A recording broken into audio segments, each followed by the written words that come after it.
Un mois d'avril bien chargé en actu VTuber et pas forcément bien, une politique qui influence le domaine du VTubing là aussi, des rebondissements judiciaires et plein d'autres infos. Salut tout le monde et bienvenue dans les actus virtuels, j'espère que vous allez bien. Aujourd'hui vous allez voir, ça va être très chargé en actu, donc accrochez-vous bien car il y a pas mal de choses à voir et à découvrir. Allez, c'est parti!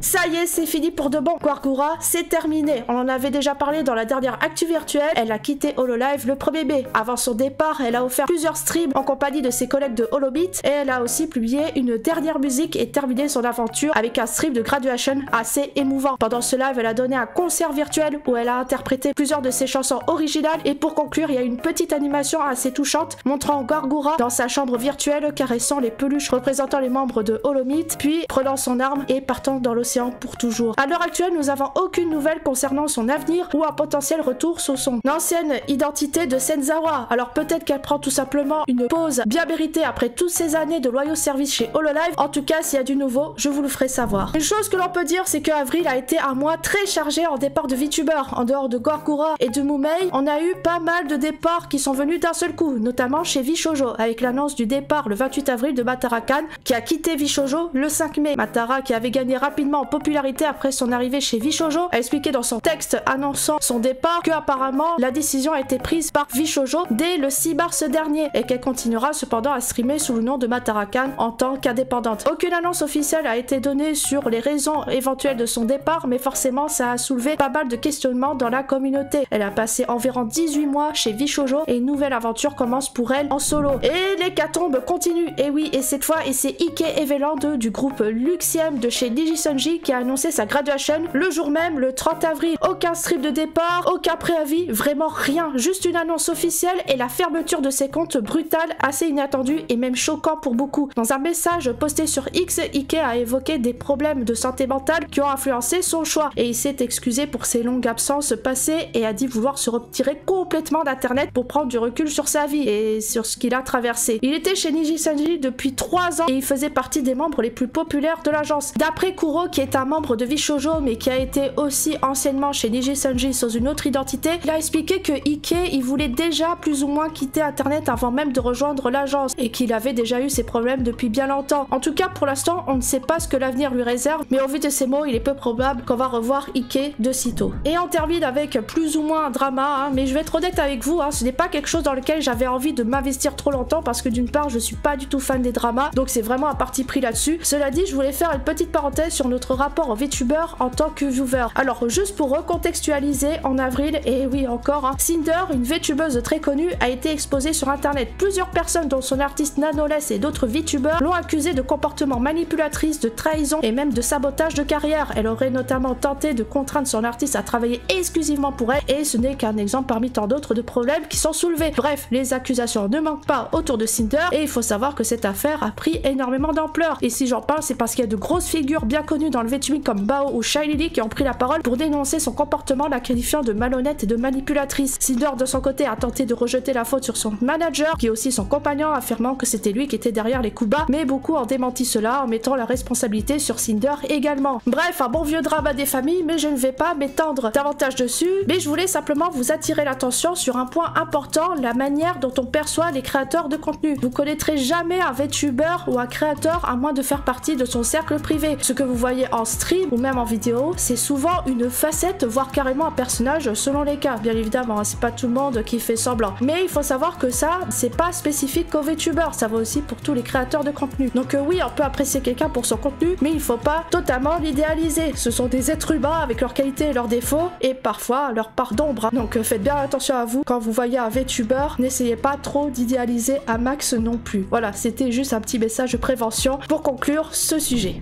Allez, on passe à de l'actu plus légère et je pense que vous n'êtes pas passé à côté du nouveau jeu qui fait parler lui, Clair Obscur Expédition 33. Ce nouveau JRPG, enfin plutôt FRPG d'ailleurs, parce que ça a été développé par un studio français du nom de Soundfall Interactive sur Unreal Engine 5 et donc ce jeu a suscité une énorme hype dès sa sortie le 24 avril 2025. L'histoire se déroule dans un monde où chaque année une entité mystérieuse appelée la Peintresse écrit un nombre sur un monolithe géant et chaque année ce chiffre descend d'une unité et toutes les personnes ayant cet âge disparaissent soudainement. événements. Et donc dans ce jeu, vous incarnez un groupe d'expédition qui est décidé à briser cette malédiction et à tout simplement sauver l'humanité. Il faut savoir que ce jeu a été vraiment beaucoup mis en avant car il a un style artistique qui est vraiment incroyable avec des influences mêlant un peu Final Fantasy, Persona, Nier Automata et la belle époque européenne. Et les combats au tour par tour sont assez dynamiques, stylisés avec une vraie mise en scène cinématographique et une histoire particulièrement riche et bien développée. Le jeu a dépassé les 2 millions de copies vendues. C'est un véritable exploit pour une licence issue d'un studio indépendant français. Il est clair que beaucoup de personnes voient déjà Clair Obscur et Expédition 33 comme un sérieux prétendant au titre de GOTY, donc de Game of the Year, notamment grâce à son concept original, sa direction artistique et bien sûr le fait qu'il vienne de chez nous, la France. Et vous, qu'en pensez-vous du jeu? Est-ce que pour vous Clair Obscur mériterait d'être le jeu de l'année? Dites-moi en commentaire. Et il faut savoir que ce jeu est disponible sur PC, PlayStation 5 et Xbox Series,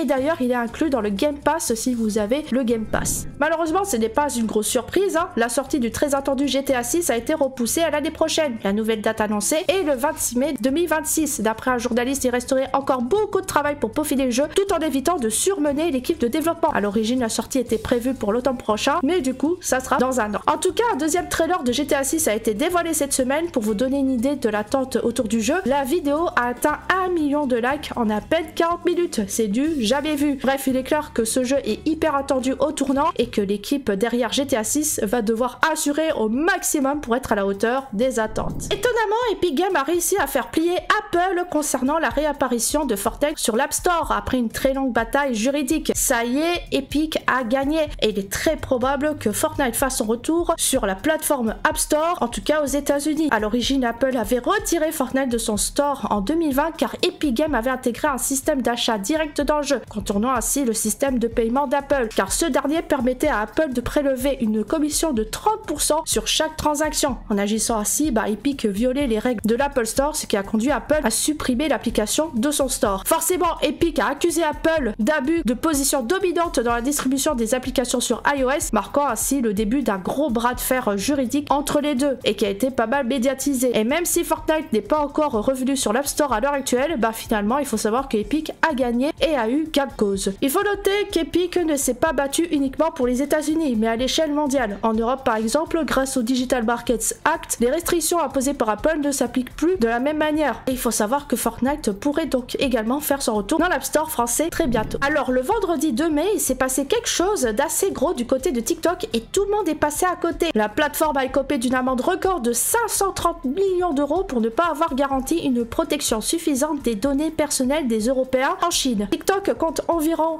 1,5 milliard d'utilisateurs et était déjà dans le viseur des autorités européennes, et cette fois c'est tombé. La Data Protection Commission, qu'un régulateur irlandais agissant au nom de l'UE, a dégainé l'amende salée pour TikTok. Selon eux, la plateforme ne respecterait pas les règles européennes en matière de protection de données, notamment parce qu'ils n'ont pas réussi à prouver que les données accessibles par leurs employés en Chine bénéficient d'un niveau de protection équivalent à celui de l'Union européenne. De son côté, la plateforme se défend. Dans un communiqué, elles affirment n'avoir jamais reçu de demande des autorités chinoises et de n'avoir jamais transmis de données utilisateurs européens. Elle met aussi en avant son programme Clover censé renforcer la sécurité des données en Europe avec un investissement annoncé de 12 milliards d'euros sur 10 ans. Et toujours selon TikTok, les données utilisateurs européens sont désormais stockées par défaut en Norvège, en Irlande et aux États-Unis, et le personnel basé en Chine n'aurait aucun accès aux données sensibles comme les numéros de téléphone ou les adresses IP. À voir ce que ça va donner cet appel, mais il est clair que TikTok est vraiment une plateforme qui est très souvent dans le collimateur des régulateurs occidentaux. Alors ça ne vous a certainement pas échappé si vous traînez un peu sur Twitter, enfin X, Plusieurs personnes ayant commandé des goodies HoloLive se retrouvent avec des frais de douane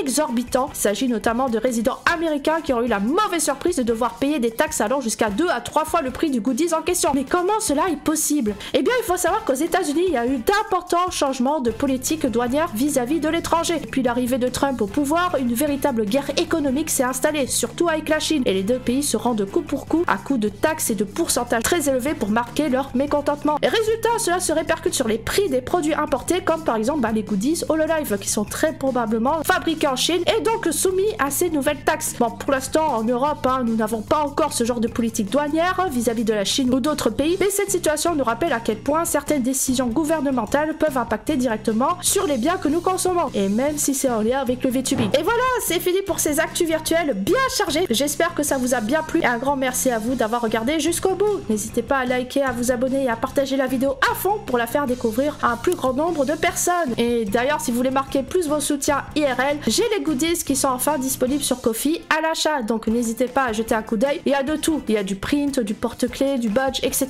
Bref, je vous laisse regarder sur la page Ko-fi, donc n'hésitez pas si vous souhaitez prendre un petit goodies Poloki, allez sur mon lien Ko-fi. Un énorme merci à tous les membres et super membres YouTube et Ko-fi pour le soutien financier. Si vous voulez m'aider à faire grandir la chaîne, vous pouvez me soutenir en devenant membre, que ce soit sur YouTube, il faut juste cliquer sur le bouton rejoindre juste en dessous et vous avez toutes les infos, ou si vous préférez le Ko-fi, vous avez le lien en description. Et si vous voulez encore plus de contenu, vous pouvez me retrouver sur Twitch en direct, hein. Mais cette fois ça sera en live. Et aussi si vous voulez encore plus de contenu, vous pouvez jeter un œil sur mes anciennes vidéos sur ma chaîne YouTube.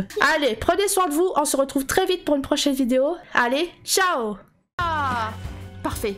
Hop là, on se met en ragdoll et on y va. Je pense que j'ai un peu abusé, hein. Bon, on va passer comme ça. Oh, ça y est, les gens, regardez, j'ai le diamant. Ah. Ah. Qu'est-ce qui va se passer? Non, je suis en prison. La casa de cochon. Oh, les Mission bâtards. possible.